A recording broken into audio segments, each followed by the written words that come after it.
নমস্কার, কেমন আছো তোমরা? আমরা মূলত গত কয়েকদিন যাবৎ প্রচুর পরিমাণে কাজ করতেছিলাম। আমাদের এখানে পাটের সিজন, তাই পাটের কাজগুলোই করতেছিলাম।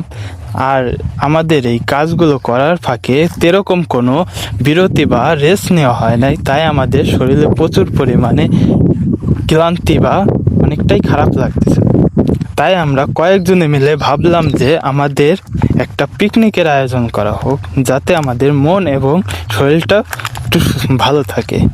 তার জন্য আমরা আমাদের পিকনিকের একটা আয়োজন করলাম, যেটা মূলত লুডুস এবং মুরগির মাংস দিয়ে। আর এখানে মূলত আমাদের এই পিকনিকের সম্পূর্ণ কাজ আমরা নিজেরাই করছি। কোনো বাইরের লোকদের আমরা ডাকি নেই বা বলি নেই। আমাদের রান্না বাড়া শুরু করে সব ধরনের কাজ আমরা নিজেরাই করতেছি, যা আপনাদের একটা অভিজ্ঞতাও বলতে পারেন। এটা আমরা নিজেরা করলে আমাদের অভিজ্ঞতা হবে সেইভাবে।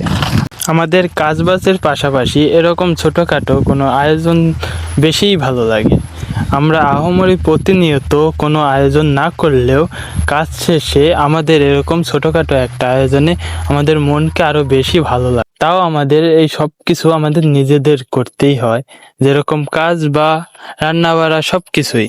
আর এটাই মূলত আমাদের বেশি মজা দেয়।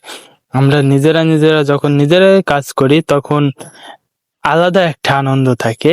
আর যদি অন্যরা সেই কাজটা করে দেয়, সেরকম আমরা মজা পাই না। তাই আমরা নিজেদের কাজ নিজেরাই। আর অবশেষে আমাদের রান্না বাড়া শেষ হলো, এখন আমাদের খাওয়ার পালা। আর এই খাবারটা সর্বশেষে খুবই ভালো লাগছে আমাদের। আমরা নিজেরা যেহেতু করছি, সেই হিসেবে আমাদের অনেকটাই ভালো লাগছে। এইভাবে আমাদের কাজ শেষে ছোটোখাটো একটা আয়োজনে অনেকটাই আনন্দ দেয়। তাই কীরকম হয়েছে ভিডিওটা অবশ্যই বলে যাবেন। আর আপনারাও এরকম কোনো আয়োজন বা পিকনিক করেন কিনা তাও বলে যাবেন। সবাই ভালো থাকবেন, সুস্থ থাকবেন, আর আমাদের জন্য আশীর্বাদ করবেন যাতে আমাদের শরীর ভালো থাকে। দেখা হবে নতুন কোনো ভিডিওতে।